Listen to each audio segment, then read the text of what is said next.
my end. Okay. Did you get a new camera too? I've had a new camera for a little while. You just noticing now. Yeah, I guess so. Same with me.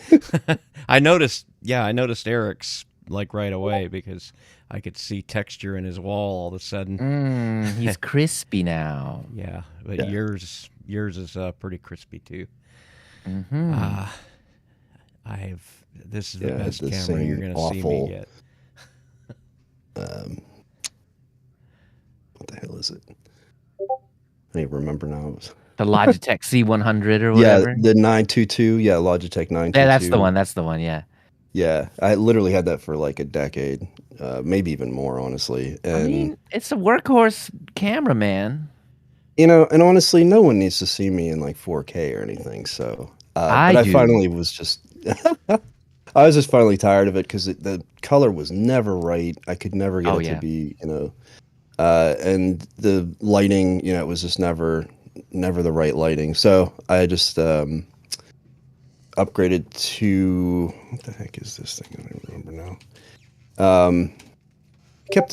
Amazon kept prompting me, and let me see what this was. Yeah, I It's found. an Anchor. Oh yeah. Whoa. Uh, Hold on. It's not this It's one, is the it? PowerConf C200. So it's the 2K one. Okay, hold on. What is this one? I can't tell. There's a C200, which is the 2K, and then a C like 400, which is the 4K. Yeah, it says 2K HD image, 95-degree adjustable FOV on Yep. the front. That's it. Oh yeah, so that's the one I came from. Okay. This is a really good camera, man. I put some Yeah. of that tape. What I forget what kind of tape you call this, but it's basically tint for your camera because I found that it would wash out just a little bit when I got all the lights on. Okay. But I mean, and that tape is super cheap. You can find it on Amazon for like $10, and they'll give you like a massive roll of it. So I just cut out a little piece and kind of wrapped it around the front. But I upgraded. I've had this camera. It's a Lumix G7. So it's a real camera. I've had this guy yeah. for 2 or 3 years, and always meant to use it for this. Always. But man, I just kept putting it off because it's daunting, man. Like going to something like that is super daunting because it's like moving from Windows to Linux, dude. It's you dive into it and you're like, oh god, there's 7 gajillion options. What do any of them mean? And Yeah. over a couple of years, I took it out and took photos with it. I've got some really cool photos. Bought a couple of lenses for it, and I mean, it's a really good camera. Anyway, so one day, I decided I was going to try it out. I forgot when this was though, but and I couldn't quite get it. I ended up buying a Elgato Cam Link, and that was the thing that did it for me because I was getting kind of tired of this one. I forget why though, but there was something up with it. Anyway, got the Cam Link, plugged it in, and instead of using it for my main camera as I was planning on doing, I'm using it for this. Using it as a webcam, and it's the best webcam I've ever had. But it better be. It was a few $100s. Yeah. I was actually at one point considering a Sony ZV-1, like the mirrorless. Yes. Don't get the ZV-1. Get the one with the interchangeable lens if you ever decide to do it. Okay. It's an extra $100. But yeah. Well, but I figured, yeah, but that would be something that, and I thought, okay, great, I could use this for actual photography as well as a webcam, because DSLRs you can't because they're built to only stream for 30 minutes or whatever, like. Well, see, that's the thing though, is that if you use a Cam Link, it uses the HDMI port and lets you do it forever. Oh, okay. Yeah, so even the ones that have that recording limit, you're not technically recording when you're doing the HDMI. True. And then you pipe it through to OBS and record on that. So that's actually how I do my backup in Linux user space. I'll use this to talk to Dan, and then also pipe it through to OBS and record that. But actually the video in Linux user space is iPhone. So it's interesting you bring that up because I want to show you this camera. I'm going to put it in the over the counter. I just Now bought that 4 of these because oh we're switching over to a HDMI setup for like our trade shows and stuff. oh yeah, dude, these FreeFT. are like the ones that those streamer dudes use. Yeah, Right. they're 129 a piece. I Yeah. mean, That's not bad. For HDMI, it's super cheap because you can really get salty with that kind of camera. But this was recommended by the like Leo was describing, the Link little device you set up in the middle that will manage all these cameras, because now we'll be able to, because I tried with webcams. I've gone as far as I can with USB cameras. It's just not an option. It just doesn't work. So we're kind of switching over to this kind of dynamic. But I'd never heard of this company. They've got 3 different types of camera, and this is the best one. The other 2 are only like not even $20 cheaper than this one. So I figured, what the heck? Bought 2 of these, and Dave bought 2 more. So that's what we're going to be switching over to. That's really cool. Yeah, this is. I ended up picking up one of these. Somebody was selling it in town real cheap, so I got it for like $30. Oh, nice. This is the Elgato, the first generation Elgato one that was supposed to be super fantastic. But if you don't have like massive lighting, key light here, key light there, mood lighting and everything else, you really have to crank up the ISO, and it gives you a lot of grain. Which is not great, but it's awesome because it'll do 60 frames, and but it doesn't have that the aperture to give you that pretty little bokeh effect. But anyway, I found that it just wasn't very good overall, unless you just had super studio lighting or whatever. So I ended up bigger aperture here. It's just a much bigger aperture, so you don't need as much. Oh yeah. Plus the lens itself is just a better quality, and I mean it all around. You're just going to get a better image from that. Yeah. So it's fun playing with that. This is as much clarity and definition as I'll ever want or need. It's more than good enough. I'm just happy that the lighting is it seems like it doesn't matter if it's daylight, nighttime, random lights. Like it all just seems to handle it pretty well, and the processing does a good job. So that's all I really wanted. That's why I was unhappy with the Logitech and finally bought this. Yeah, I used it for a couple of seasons, and I mean it was fantastic for as small and as cheap as it was.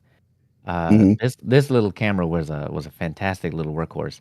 And you're right. I mean, I recorded in near dark. It was just like a teeny tiny little ring light, and then some like a couple of you showed it to me sometime, but that little nearer square colorful light. I had that sitting on a shelf, and that was it.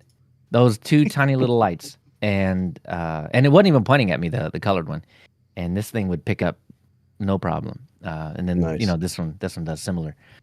But I bought more lights as well. I like that the cord comes off too. I think that's pretty sick. Oh yeah, USB connection, USB-C. Yeah. Wasn't even pointing at me, the colored one. Very very well done. I like the shape of it. I like that it has a lens cover. I mean, it's just a good product. It's a well thought out product. So. Yep. If you're looking for a webcam, the Anker, what did you say it was? C200. C200, right there. Anker, is that how you say that?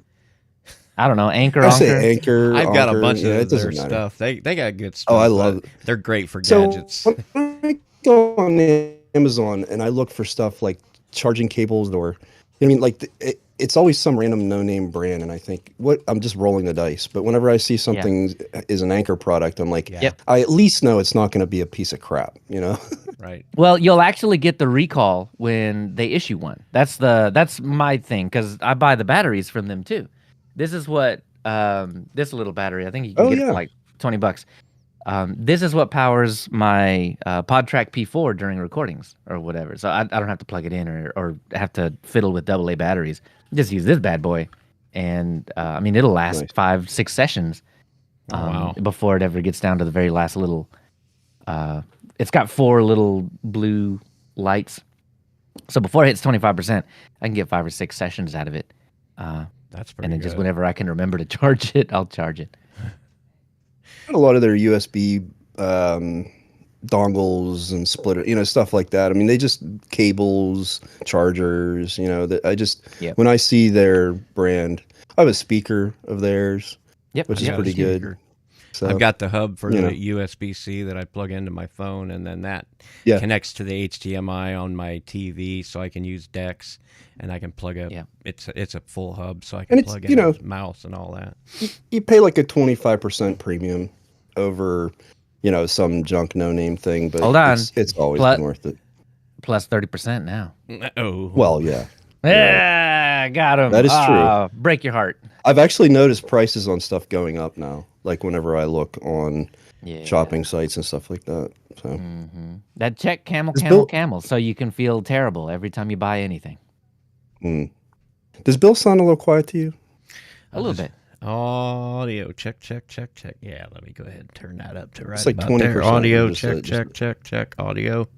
That's better. Right, that's better. Okay. Yeah, that's good. Yep. When I'm going back and forth between this and Video Ninja, Video needs far less than this does.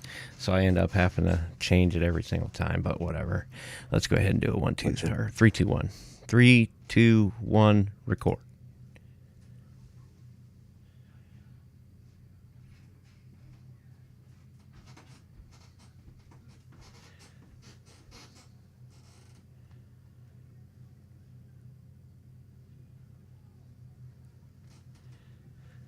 All right. Why do we silence, I wonder? That way I can find it. Show? I can find the beginning real easy.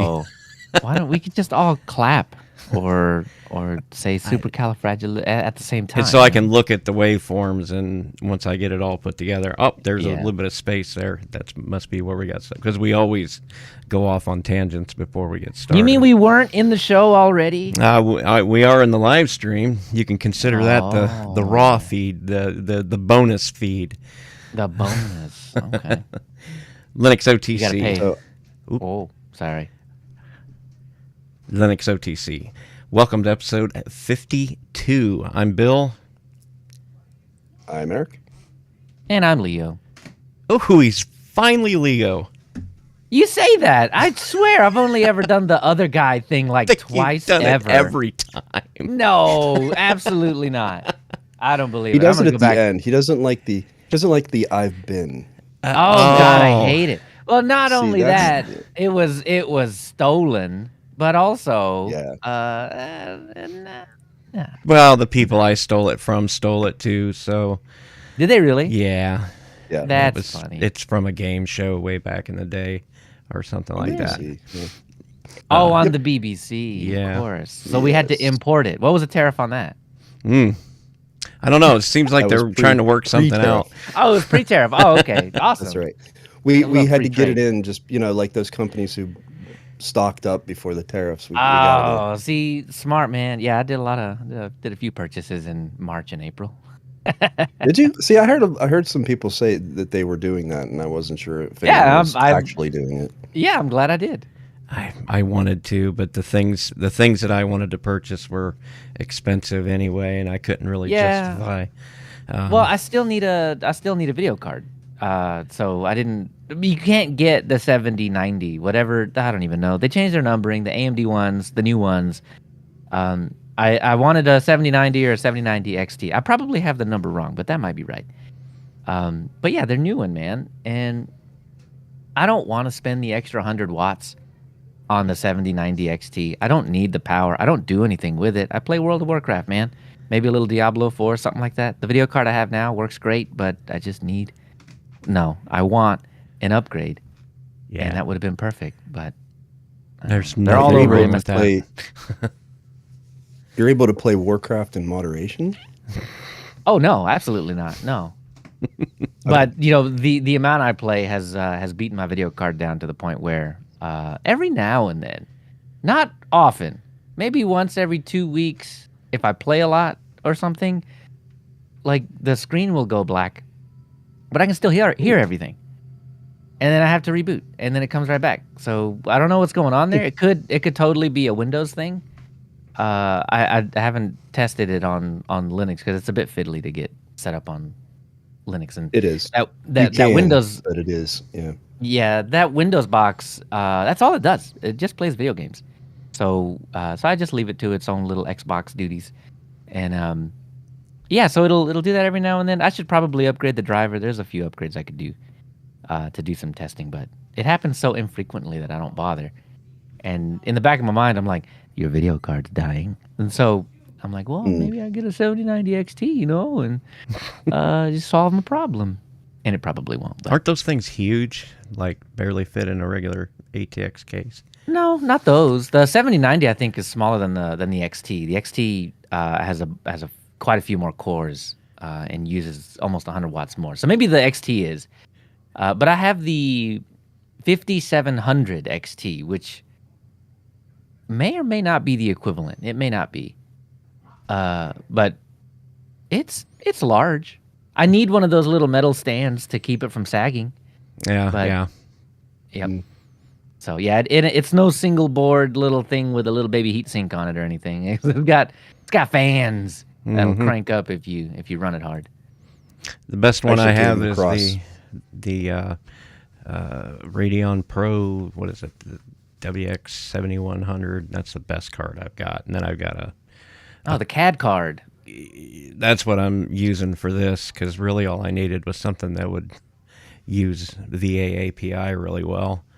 Oh, right. Did I say 9070 earlier? Yeah, but you totally went over my head. Right, that's what I had to look it up. But they don't have any in stock. Like, I'm willing to drive to Dallas, a 2-hour drive, just to go get one. But they're never in stock. So, and they don't do holds. So, like, it has to be a shipment of that day, and then I need to get driving by 6 or something to go get one. That's well worth a 2-hour drive, I think. Honestly, going to Micro Center is worth it, and then grabbing some in and out on the way back is totally, yeah, I'm down. Let's go. That's how far you got to go to a Micro Center? Dallas? Yeah, it's in Dallas, yeah. Well, there's only 2 in Texas. Oh. Where's the other one? There's one here, or one near me-ish. 2 hours is near me. This is Texas. Yeah. And the other one is in Houston, which is 4 or 5 hours away, so, yeah. I don't know which one of those places I would want to go to more. In a normal I don't want to.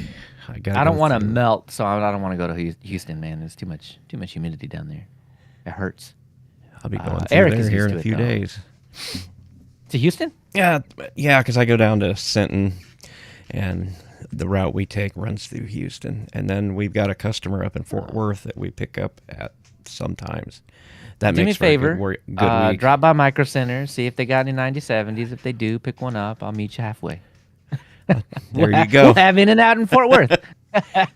I'm usually going through Austin on the way to Fort Worth, but yeah. Oh, wow.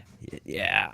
So you hit all the good spots. Yeah, I get to see Elon's big mirror-shaped factory he's building there. Why? Yeah. So we can have more Cybertrucks sitting in the parking lot? Yeah, boy, the outlook is bleak. Yeah, I read an article, something, $1 billion worth of Cybertrucks just sitting in a parking lot, not sold. And I don't know why you would want one. Do either of you care? Like a Cybertruck? Like nothing says douchebag like a Cybertruck. I'm sorry if we have listeners that have a Cybertruck. I'm sorry. I'm sure you're otherwise a perfectly nice, reasonable human being, but your vehicle makes you look like a douchebag. So maybe you should think long and hard. You need to. Well, you can't sell it. People can't sell them. But like the side panels fall off, man. Like you can't have that. You can't. The snow accumulates. If you live in the north, the snow accumulates on the headlights. You can't have that. What? You have to stop every 5 miles and wipe them away. Yeah. It's silly. Yeah, it's silly. The whole entire car, the premise of the car, all of it is just. I think it was that type of thing that was so different and so, I think there is that sort of 80s little boy. When I look at it, it's like some sort of a because it looks like a DeLorean car or something. Yeah, DeLorean, a kit car. That. Yeah, the kit car, man. Like it's got a lot of that in it. like after you see them regularly, because by me there are literally dozens of them around here. I Yeah. see them constantly, and like they just now they just look dumb. Like I look at them and I'm like, who was the designer that was proud of that? Elon. You It know, was that looked Elon. at that and went, because it was all a bunch of concessions, right? I mean, because the material choice dictated that you couldn't have bends and rolls and stuff like that, so that's why it's all, slabs. Well, what And the funny thing about that is that like it's not like the whole car is steel or whatever. Well, is it Right. steel, right? I assume Yes. Stainless steel so. or something like It's just the panel. Everything else is plastic. Right. Like, silly. Anyway, But the thing with keep going. the snow accumulating on the headlights is egregious. I had some headlights on my semi truck a while back that were like that, brand new design. Man, oh man, when they would shine bright. Oh, they looked good, right? But then there's no heat being 'Cause they're propagated LEDs. whatsoever. They're Oh. LEDs, so the snow would accumulate, and if it was nighttime and it was snowing, I was done. You would get about, I don't know, 2 or 3 miles through the snow, and then you would have to pull over. You couldn't even. They didn't have a separate heater that you hooked up to like your exhaust or whatever. To Not blow these on first it. ones I bought, and these were $800 a pair for these Ow. things. Wow. And yeah, they ended up getting switched out for something that did have built-in heat. that had to be infuriating. Lucky, yeah. Because you're trying to get somewhere and you'd have to stop every couple of miles. Oh, Hey, but this is where all the old folks can be like, yeah, see, they don't make them halogen like they used to. Good old-fashioned tungsten. That's right. well, those those are like 1,000 degrees, so there's no snow sticking to those. yeah, No. yeah. Please don't touch. Yeah. Yeah. But it's true. Yeah, you have to add something to this great technology just to get it to work as well as the You old just need technology. the little wipers. Yeah, Man. that, That there would you be go. Good That's, enough. Oh, let's just keep Like, if on it's- engineering. If it's pure sleet, you don't want to be driving anyway. But if it's snow, you just wipe it away. Just That's what my boss said. He's like, "Well, you don't need to be driving at night anyway." Okay. Well, I feel like that's a good boss statement. I don't know. Oh, he has no idea. He owns this company and he has no idea where all his money's coming from. He's just That's the best kind of boss, man. Like he asks no questions as long as the books are straight. he walks Right? around. Like- Yeah. He walks around and micromanages the shop and things like that. Oh, he's okay. got the He's biggest busy. interest in that kind of thing. He's hands on, but it's mostly with the mechanics and stuff like that, as far as like how the freight moves and all the dynamics that are involved in that. He leaves it to you. He knows fuck all. Is he about- smart enough to delegate? Well, yeah. I mean, delegate, and then he just literally, he's 100% hands off when it comes to the logistics and the dispatching and all that kind of stuff, He's good for like giving me the choice and the power, like to make my own decisions out on the road as to what I'm going to do to fix a problem, which is relatively rare in trucking, where you've like big trucking companies will have a breakdown department and they'll tell you exactly where to go, and then paying for something to get done is a huge faff, where I just carry I've got a credit card in their account. It's got my name on it, so any problem I have on the road I can pay for. So that is actually a good benefit to the job. But That's cool. yeah, but he I don't know how anybody can work in that shop, because he's just walking around getting into everybody's business. And I'm Hopefully like, it That pays is so well. infuriating. oh, Money can help you get over a lot of things. oh, it does. But there you go. Yeah, I made another purchase for the truck. Actually, I bought this device. I was going to talk about this on a previous episode of Mintcast, where we were talking about. I think Dale was talking about some mobile devices that he uses on the road to get internet access. Well, this little piece of kit, it looks like a wireless router, but it connects to any and all of the wireless carriers, and then feeds you internet, unlimited, $80 a month.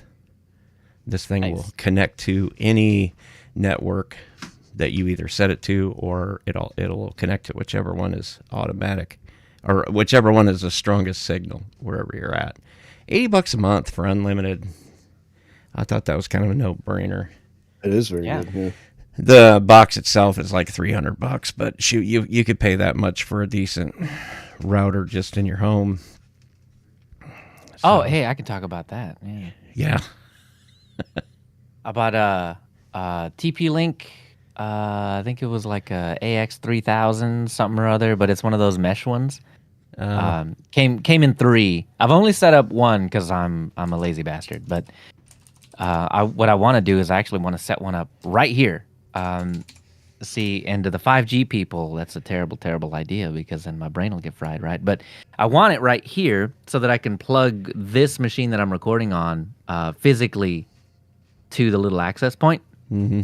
Because apparently these access points have what's called a backhaul that is a dedicated channel just for communicating between themselves.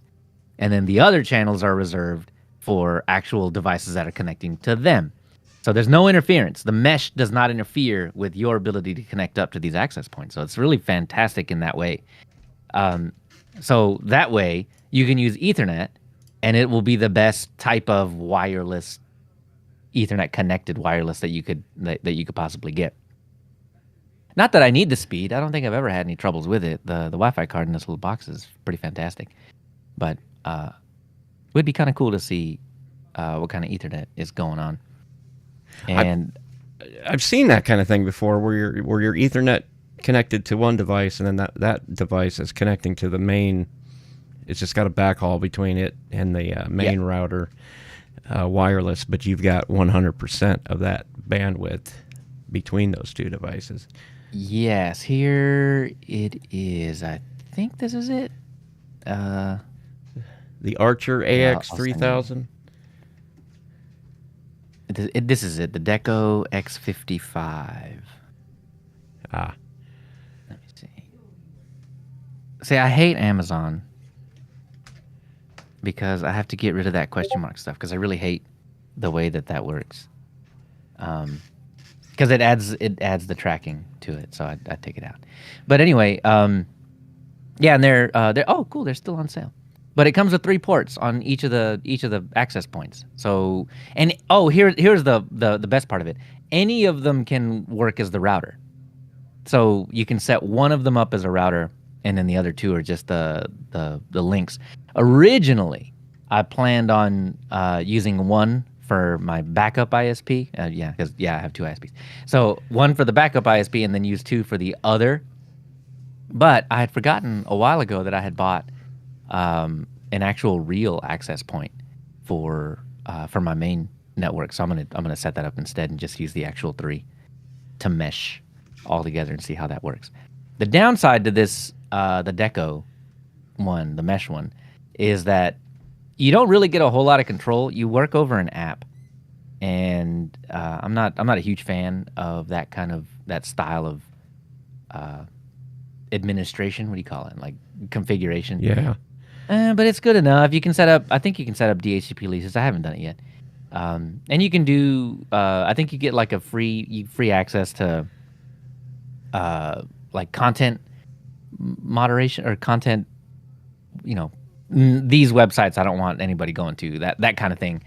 And it's all free. Whereas I was looking at some Netgear ones and a couple other brands, and those are all subscription services that you have to. Subscribe to for like $10-$20 a month, which is ew. I'd rather set myself up like a squid proxy and do that myself. But I guess I'm also not the target audience for this kind of setup. Well, I was just gonna say, have you ever tried using the DHCP functionality on Pi-hole to? I have, but I also tend to buy. This is the exception. I also tend to buy routers that give me all that functionality anyway. Yeah. But I would still use a Raspberry Pi, or a Pi-hole to do some kind of like ad filtering and stuff like that. Except, what is their name? The security place website, Bleeping Computer. They were running a sale on AdGuard. So the competitor, if you're running a Pi and running ad removal services on the Pi, there's Pi-hole, and then there's AdGuard. And AdGuard does a lot of the same stuff. I don't think it does DHCP, but it does a lot of the ad removal stuff. But AdGuard also has add-ons that you can add to your browsers, as well as full-on ad suites that you can add to your Mac stuff. So I bought a lifetime subscription to them for like $18. Normally like $120. Got it for $18, and I'm using that. So if I were to set up a Pi, I'd probably go with AdGuard. Yeah, well, I mean, you can do both. You can have Pi running in the foreground, and then connecting it to AdGuard as the default DNS service instead of using like Cloudflare or. Oh yeah. Yeah, so I've never actually tried that. I've heard of people doing it. That's if you're really wanting to block it all out. I gotta be picky here in the house because I can't just run the whole house DNS off of the Pi because it seems like everybody in this house needs access to something they shouldn't. Especially the wife. If I put her on the Pi-hole, I'd probably be divorced within a year of her not.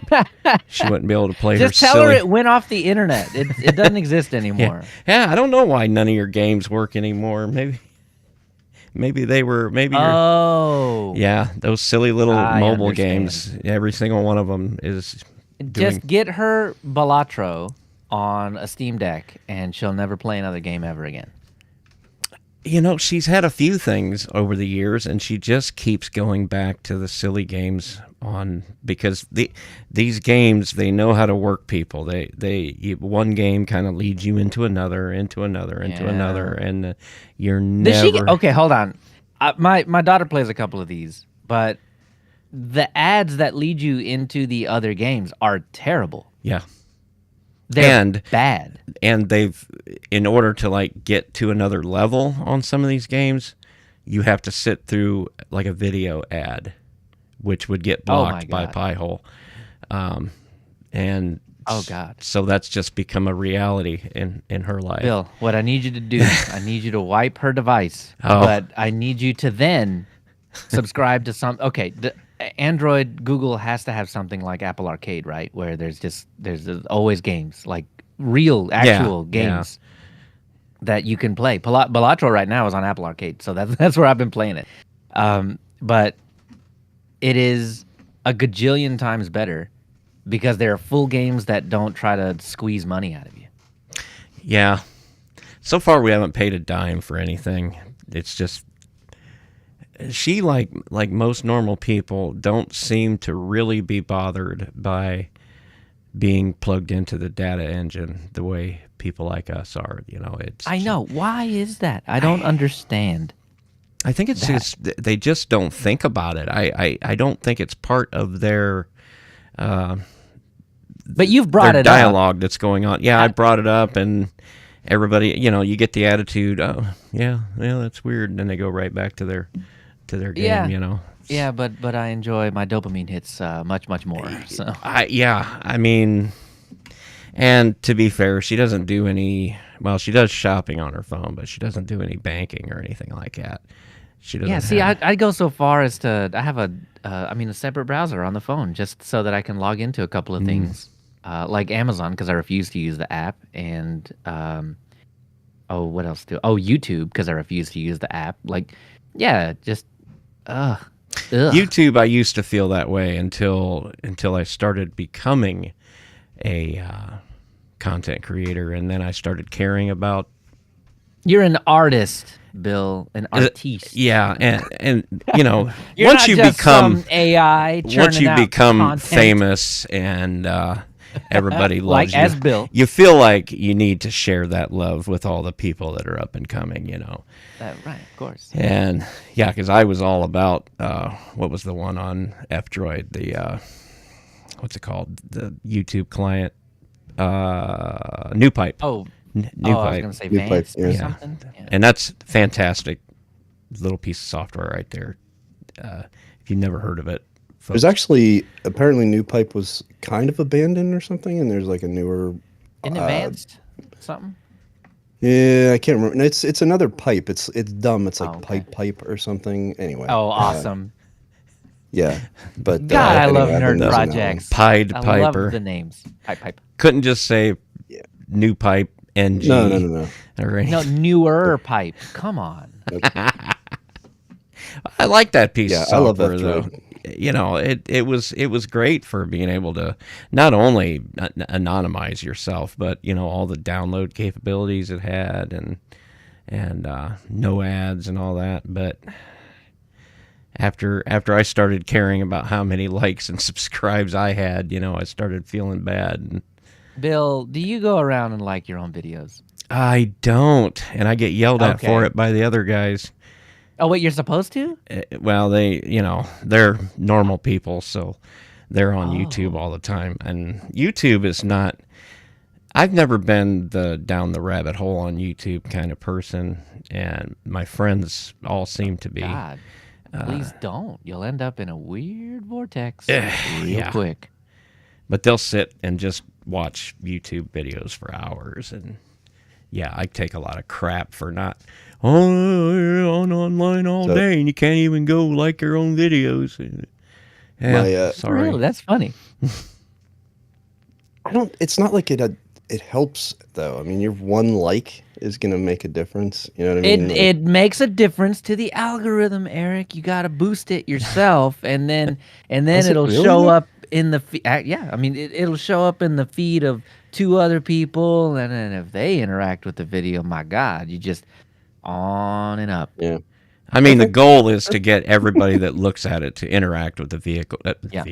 the video in some way. You know, with Yeah, that's why all these nerds are like, subscribe, interact, smash comment, that like button. Yeah, but what's funny is that so like one of the better signals that you can have on YouTube is when YouTube recommends you a video from the same person and you click on that video. It's one of the better signals, right? Because you're being taken down their little vortex, Yeah. and because YouTube wants you on the website as long as possible, they're gonna reward that particular creator for doing that for YouTube. Right. It's all a big ploy to keep people on YouTube.com as long as possible in every way whatsoever. So yeah, any little interaction helps. I have to admit that years ago when they started shorts, I absolutely hated them. I did everything I could to block them. I had extensions to block them.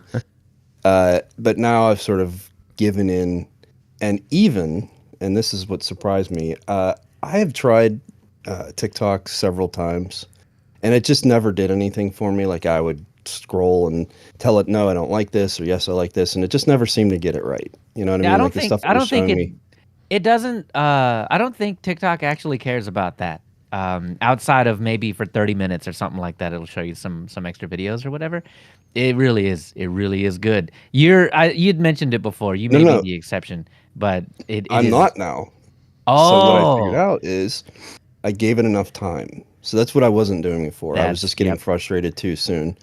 And so now I've trained it, and it's showing me stuff that I really wouldn't have picked necessarily. I mean, there's obviously like cat videos and like goofy stuff like that, but that's my favorite vortex. Those are my favorite. Yes. Yep. You know, it's just it's finally started to click where it's like showing me stuff that's interesting. And what's funny is like if I go on YouTube and I go through shorts, which YouTube knows me. I've been using YouTube for 20 years now. Mm-hmm. Like if any company should know my preferences, like it should definitely be YouTube. I've watched more YouTube content than anything else of any streaming service or anything, right? And they still don't get it right. Whereas I've been on TikTok for like a week, maybe a little longer than that, and it's pretty amazing. Like how, so I finally get it. Like I finally see how people, and it's easy to just sit there, you know, and you realize, oh man, it's been like 40 minutes. Sure. Sitting here scrolling. You know what makes me a nerd? Oh my God, dude. You know what I got? Okay. It wasn't even an algorithm. It wasn't nothing. I got sucked into oral arguments at the Supreme Court. Like, nice. Who does that?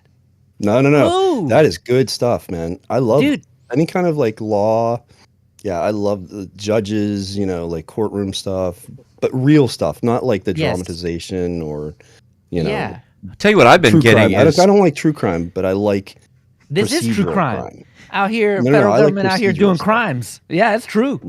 I tell you what I've been getting a lot of is people are sneaking phones into prison, and guys are making TikToks in their prison cells talking about their food that they're eating and Honestly, and I life in don't prison. see, outside of doing crimes. Speaking of, with phones are a terrible thing, man.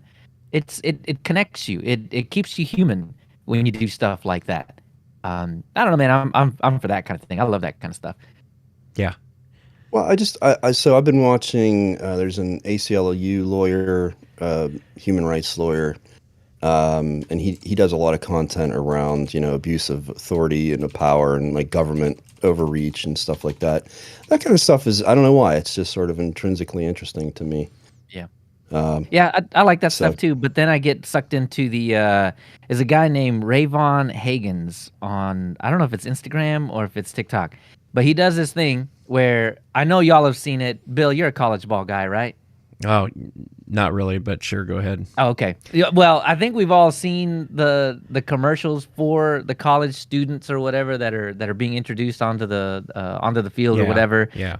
And so what happens is there's this video of someone falling down or getting scared or whatever, and then little eyes and a mouth pop up on whatever it was. So there's this guy walks up to the front of a house and a snake pops out, and he's like, oh, and the snake, so the thing pauses, the snake gets human eyes, and he's just laughing and say, yeah, Snake Keith Slitherson, Ohio University. And I love those. Yeah. Go Bucks. Yeah. And dude, oh my God. Yeah, those Key and get Peele. me Yeah, Key and Peele did a whole yes, long, exactly that stuff. And dude, that right there will get me sucked into a vortex. And it's just funny cat videos and that back and forth and back and forth. What's amazing is it's the same joke over and over, but it's still hilarious. Yeah, I feel dumb because it's like it's just a fart joke in it. Like it's the same thing over and over and over. But I'll do the same thing on YouTube Shorts. Like that's where I'll go and watch like clips of comedians in like the small clubs or whatever, the work in the crowd or whatever they're doing.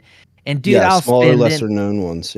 Yep, I'll spend an hour just listening, dude. And I love to laugh. I guess that's what I'm drawn to when I end up in one of these weird little vortexes.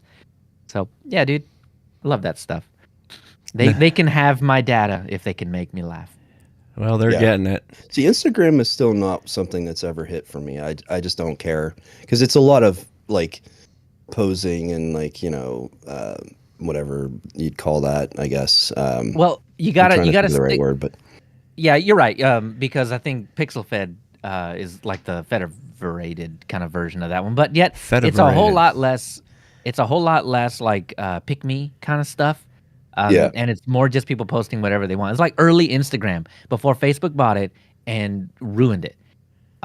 So PixelFed is really nice for that kind of thing. If you just want to go look at like pictures of nature, oh, it's amazing. I tried it. It was a little buggy for me. It was having a hard time like loading over and over. Like for like a week at a time. I was kind of disappointed because it did start out seemingly pretty strong, and it's obviously early, so it's lacking a lot of like sort of controls you would expect in a more mature platform. But and he's building that piece by piece, like adding feature by feature by feature. So I mean, it may be worth trying it out again. It's a great idea. Just using the website itself, I think that tends to perform a little bit better. But on the Instagram thing, stay on the Reels side. Don't look at the pictures. The Reels is just Shorts and TikTok. It's the same thing. It's literally cross-posted stuff. They all three have the same junk cross-posted across. Well, it's interesting you bring that up. It's what it's showing you, though. That's what's different, the algorithm, right? Is it the same thing that you get on the Facebook Reels? Then is it just a clone of that on Facebook Reels? Are weird. There's some strange stuff on there. Well, I think it's the people. It's the people that put the content in the timeline that make it weird. Facebook has become such a weird place. Like you can go buy cheap video games and also fall down the alt-right rabbit hole. Like at the same time.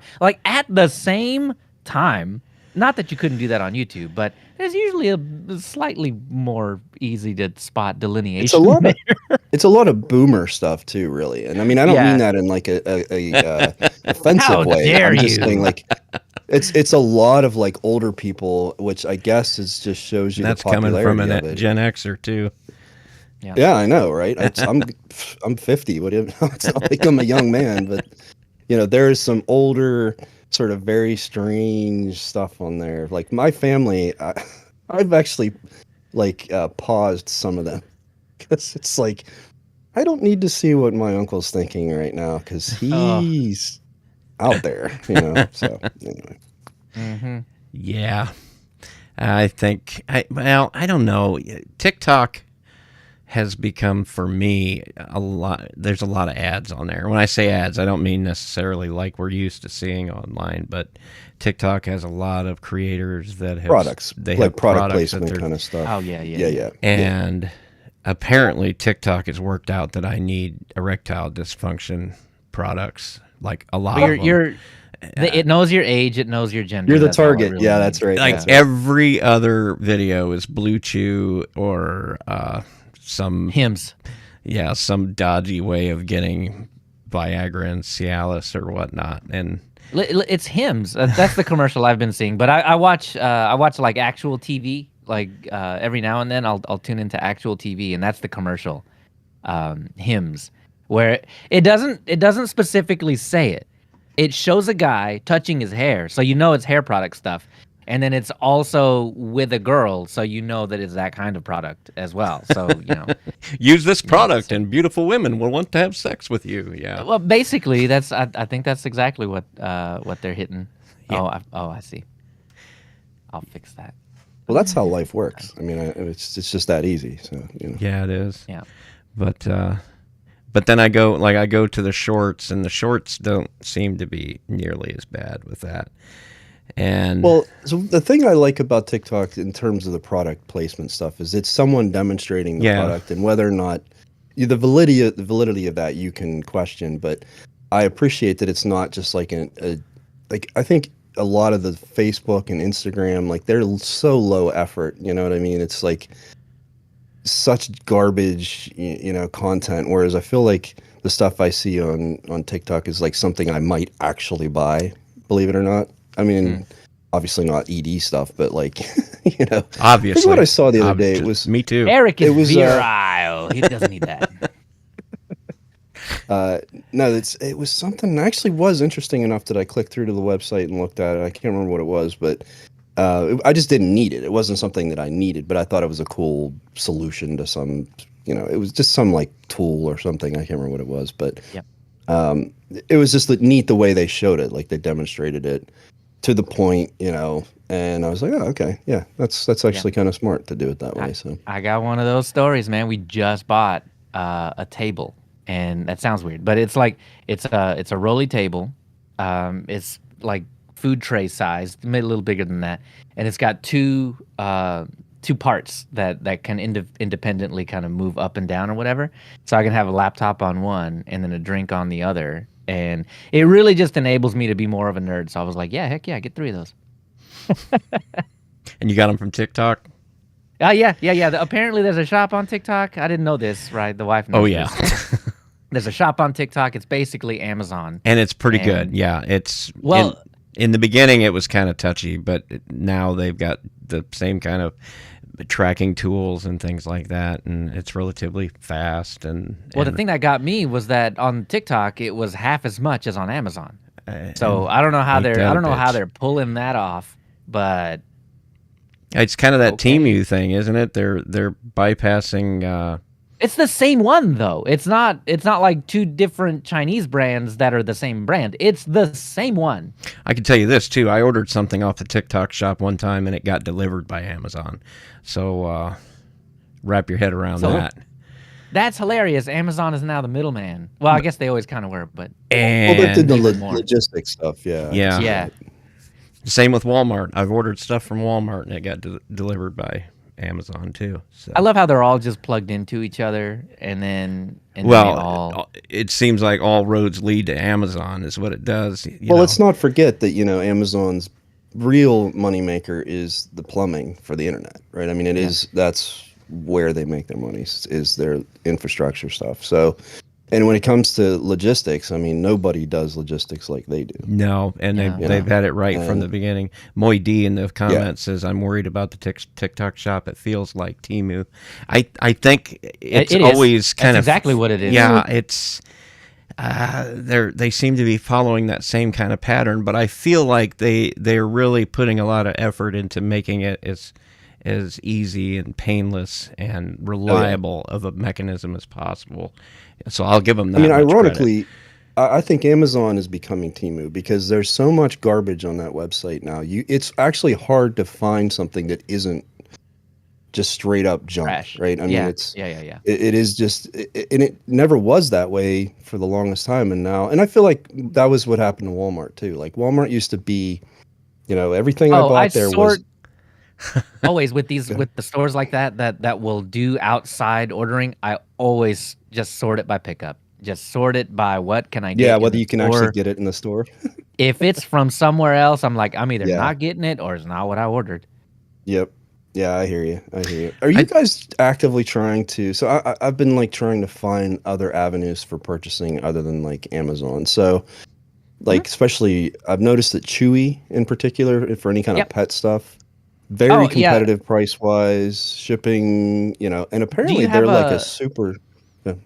Do you have a local PetSmart or Petco? Yeah, of course. They do a lot of the same stuff. They'll give you that recurring shipment discount, but they also do the curbside stuff. So I started getting a lot of my pet stuff from PetSmart because of that, where it was like, I need something today, I can order it online, get my points, and then go in and pick it up that day. They'll also do delivery, I guess, if you pay a little extra. But and then the recurring stuff you can get that discount on. But I did do Chewy for a couple of years actually. But PetSmart tended. Chewy does goes sort of above and beyond a lot of times. Apparently, I've read a lot of stories about them. Like if they know your pet died or something, they'll like send you a sympathy letter and. It seems like a company that actually cares, which may just be marketing fluff, but at the same time, it's definitely something that, a larger company doesn't do.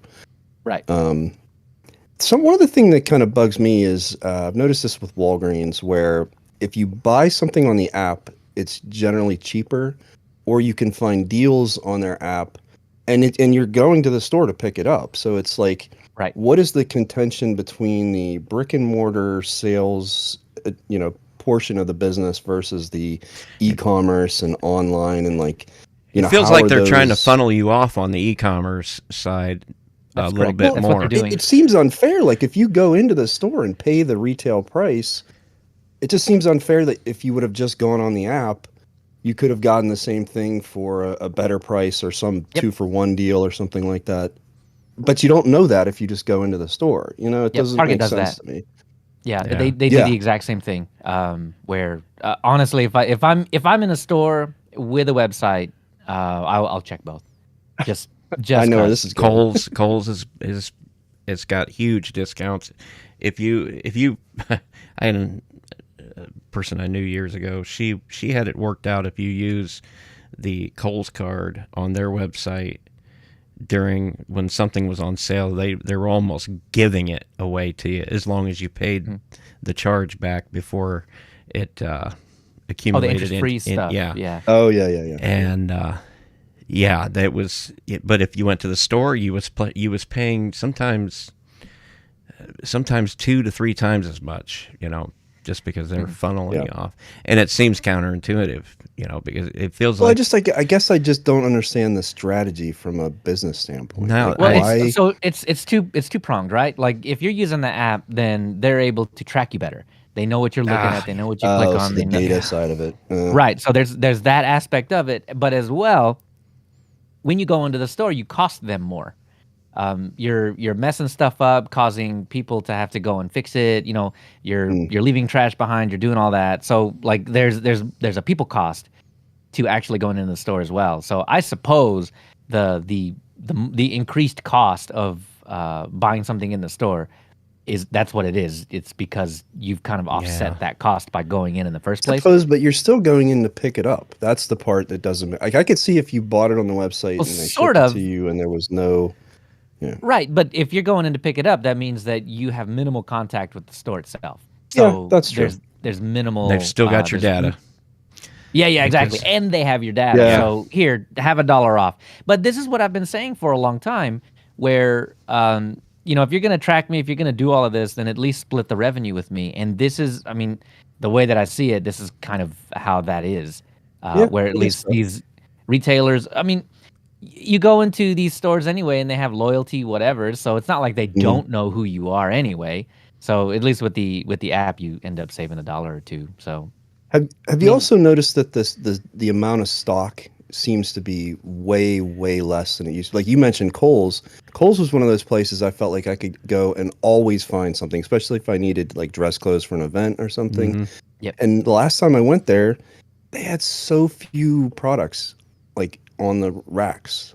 Very few sizes, very few color options, and it just felt very like weird. I was like, this isn't Kohl's like I remember it, and I understand what they're doing, less stock, less overhead and all that, but it just, I guess that the idea of retail as it used to be is just kind of feels like it's dead, Oh yeah. Amazon killed it.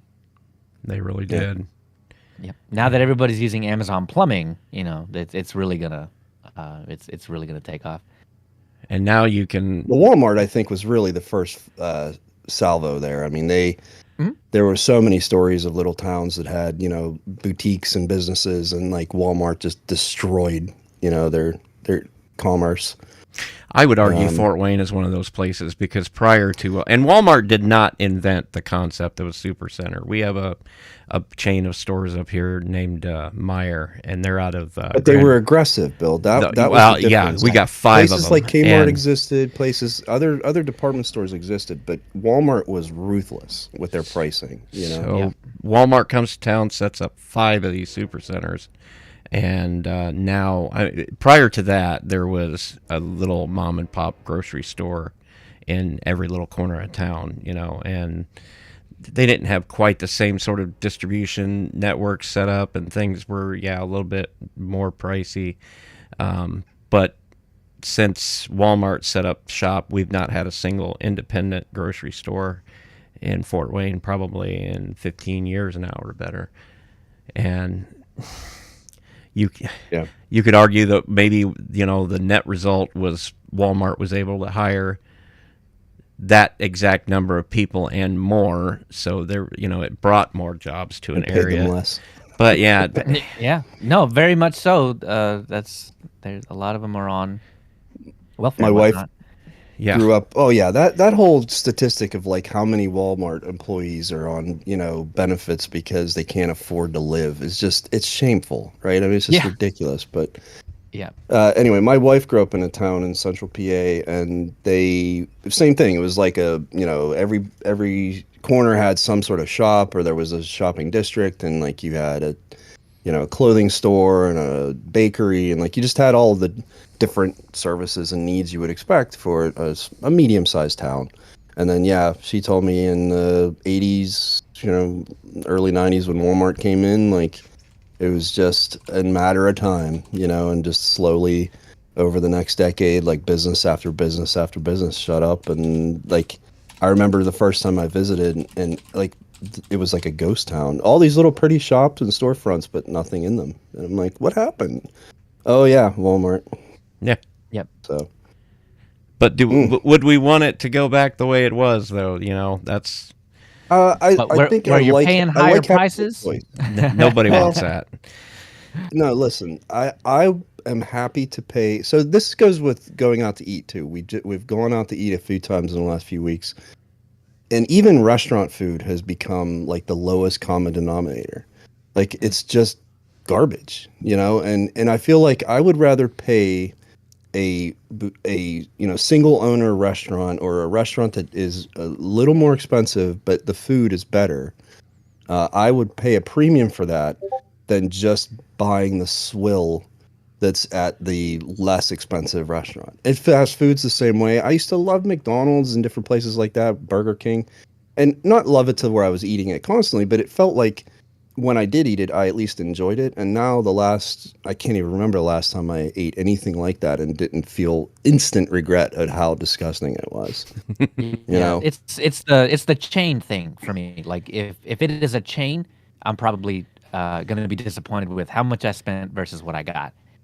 Yep. But if it's there's only one of them, and you go to that one or you don't go at all, those are the kinds of restaurants that that I At always least end used up to be enjoying. cheap, you know?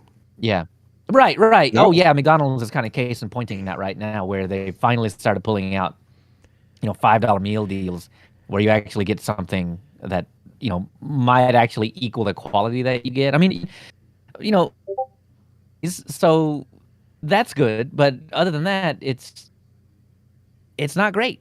But it tastes like The race McDonald's. to So Well, but you're good so there. the point that got me here was the race to the bottom in price. Price is Yeah. apparently all that people care about, which I think Well, we is hit the bottom, and they've been trying to equalize that now with the changes during COVID. With oh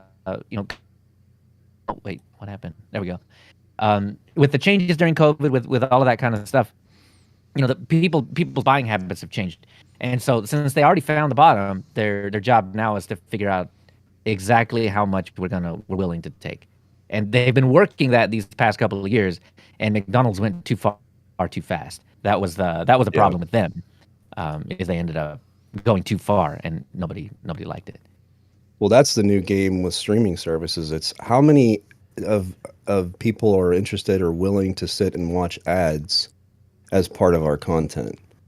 And Uh, I just saw a statistic that Netflix has 90 million some subscribers on their ad tier, which to me, it's like you won't pay the extra $10 a month not to see ads. I don't understand that.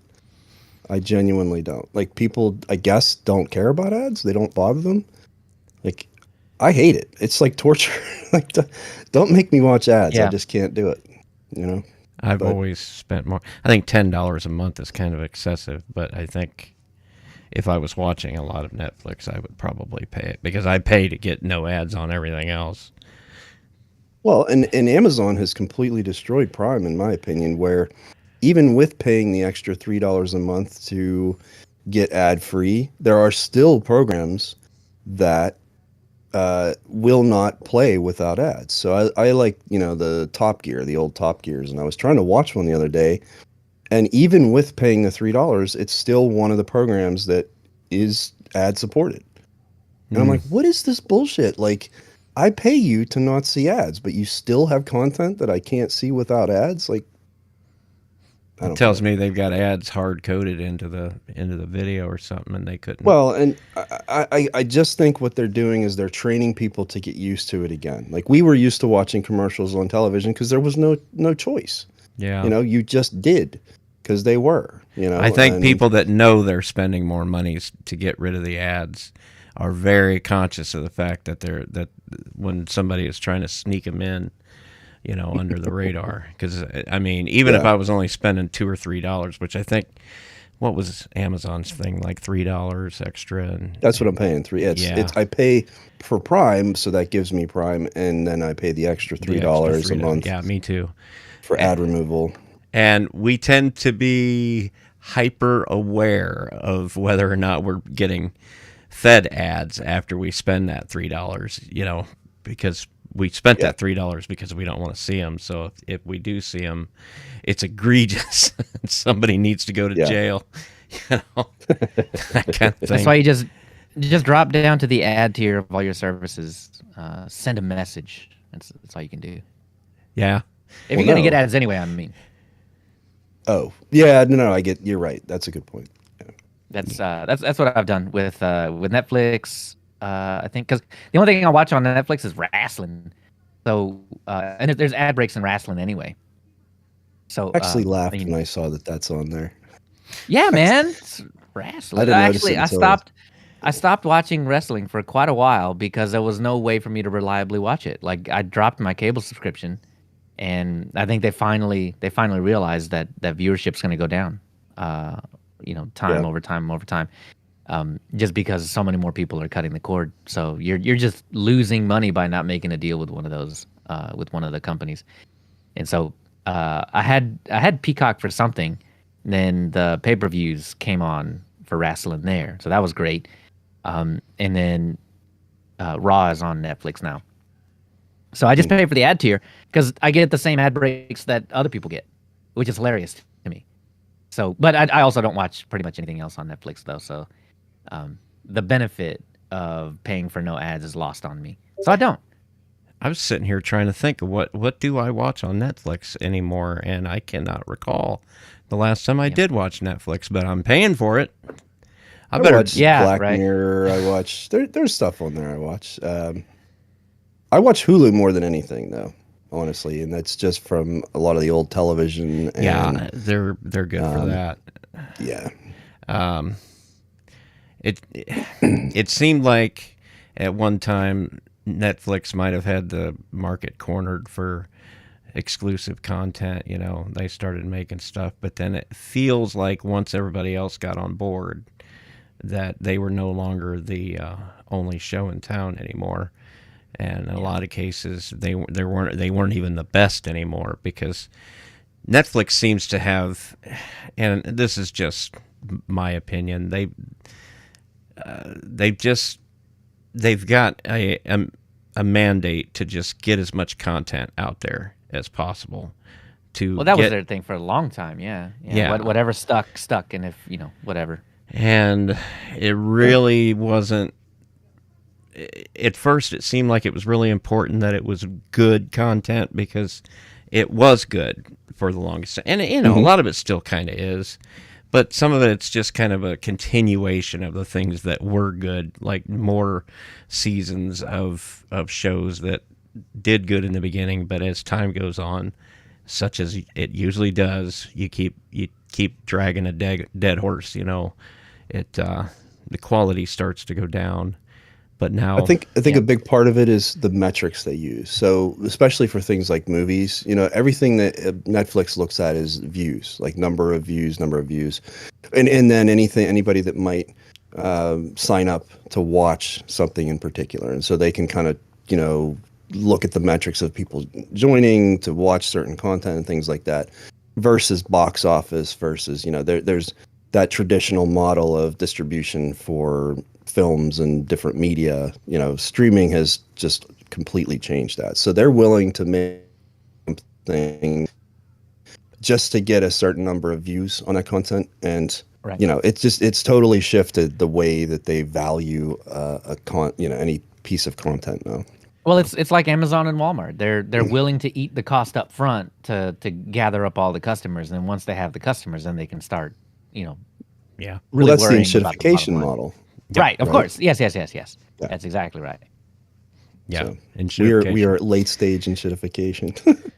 Yeah, for quite a few things, man. For quite a few things. Well, that's what that's what ads and streaming content is. It's basically they didn't make any money on streaming services because they were overspending and being. I feel like they could have done a better job in making it profitable, but the mentality is like you said, get the viewers, incentivize them to join our platform, get them ingratiated in some way, and then let's just start pulling back. I mean, Plex is another good example. I mean, Plex, this new release of Plex is so shamefully bad. I don't know if you guys have seen on Android and iOS, like the Plex apps are just fundamentally broken. And apparently the reason that they were pushed out the way they were is because it meant that the owner got some sort of a bonus by getting it out in Q1. That's what I read. Which doesn't surprise I wouldn't put it past them, because hey, why not? So it just follows that pattern of let's just release something before it's ready, and gosh sakes, when Jellyfin got good, I switched to that, I just never looked back. I'm one of those fortunate few people that actually got it to work. And what wasn't working? Because I don't really use the app that much, Eric. What's not working on it?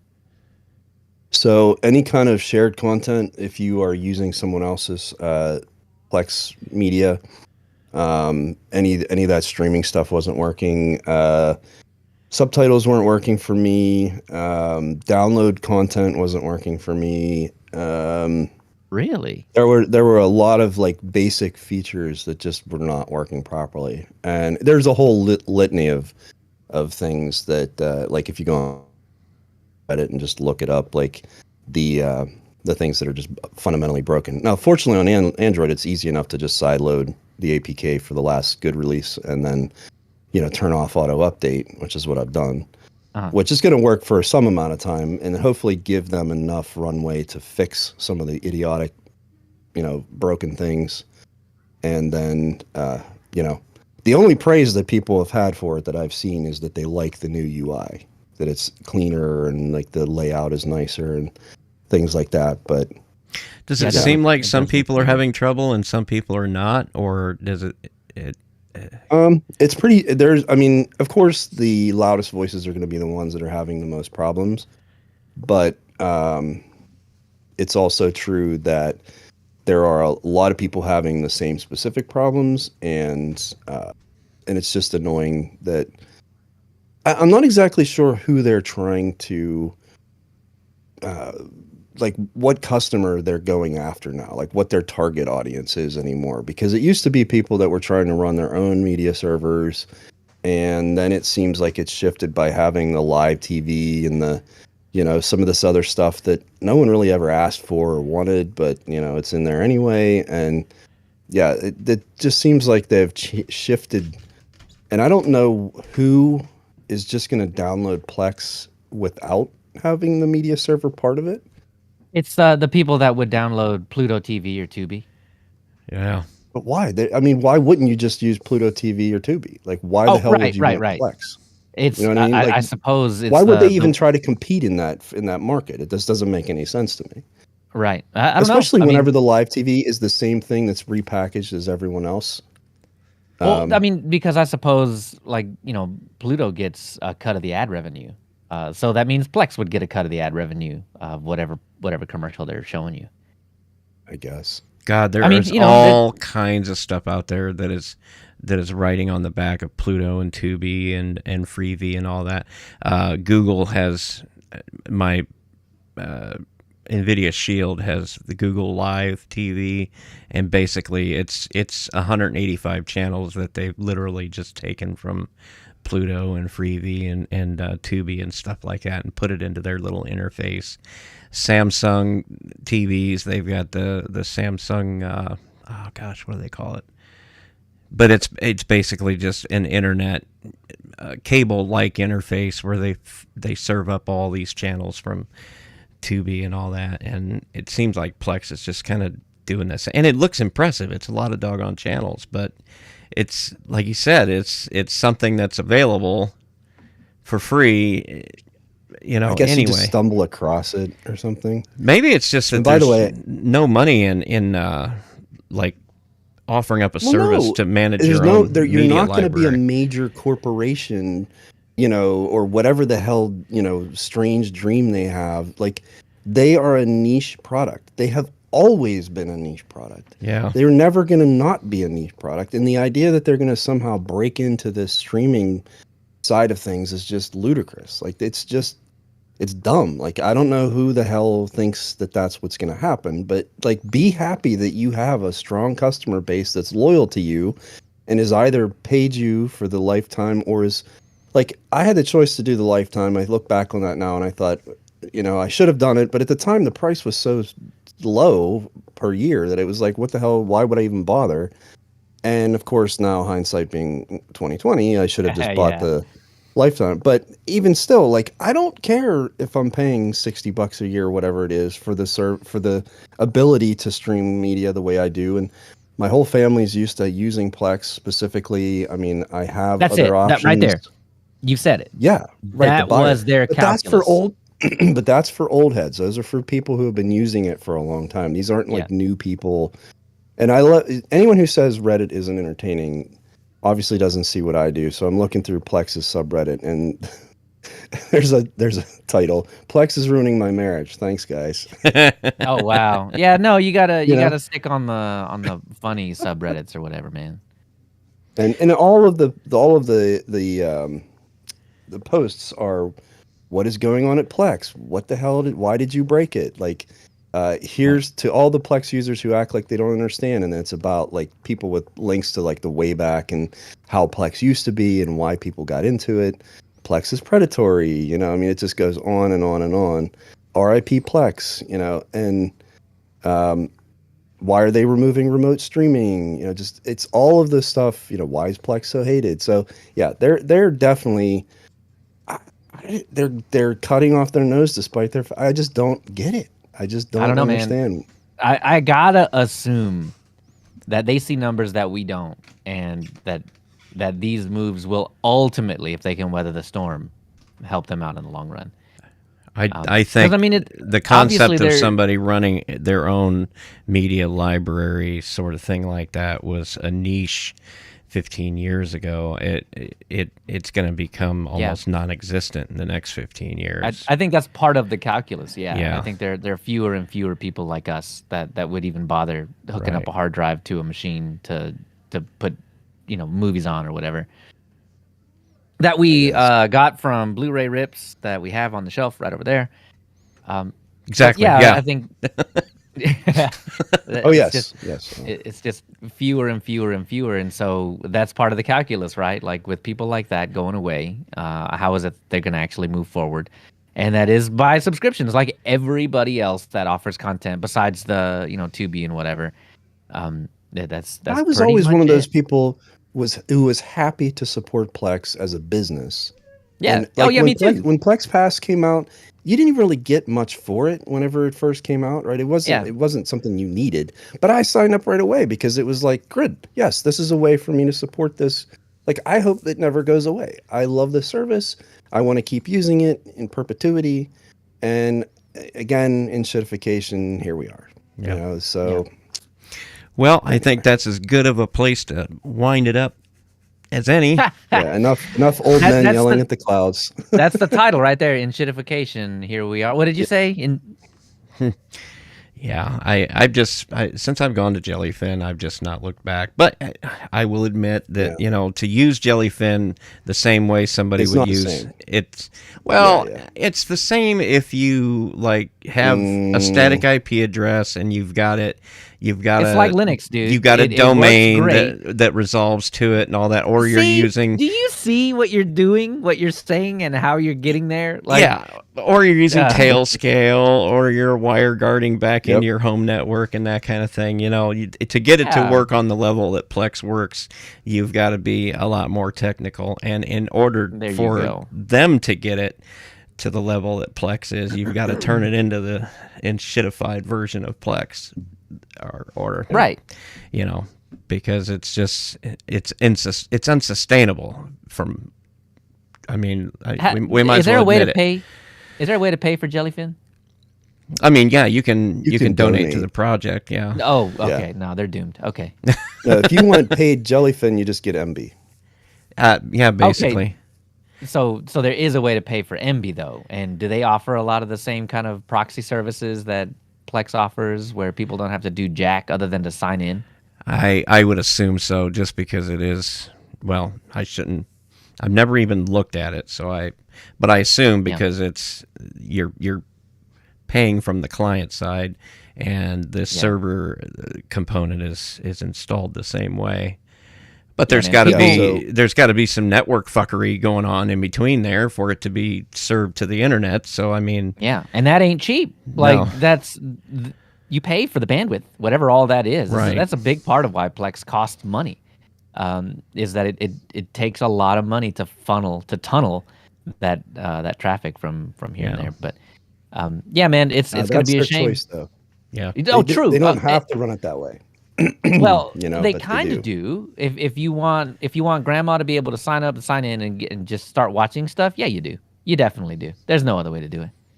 Other than to put the technical onus on the person that owns the server. That's it. Which used to be what they No. did, and Oh, right, that's right. But yeah. I think No, no. Regular people. I think will never though use that Plex. Jellyfin is kind of comfortable in that place though, because we would rather it stay this way to where we have They to. don't have a choice, Bill.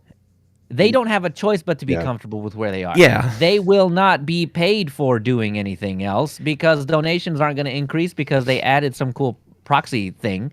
People will not pay it. They will not donate enough money to support it. No, probably not. Almost and certainly Jellyfin not. will I give Jellyfin die. credit. They do have a lot of the basic foundational stuff right. You know, the media metadata, all of that stuff like that all works. The mapping, and finding all that stuff works well. The server side of it, there's all of that is back end stuff works well. It's just those extra touches on Plex that I feel like they've gotten really right. There's a lot of stuff in UI I like. I like being able to see the people who start and find other media by them, and do I have other stuff in my collection by them? And Jellyfin there's a lot has of all that. Jellyfin has the metadata kinda. for the actors, and then it'll show you if you have other stuff in your library that these actors are in. But you also have this concept. It's not the same. It's connected to an open source back end for all that metadata. So if there are things missing, then you have the opportunity to go and add those things through the movie. As far as I database. know, a big part of what you're paying for with the Plex Pass as well is that a Plex curated version of that. You're getting a lot more exhaustive metadata.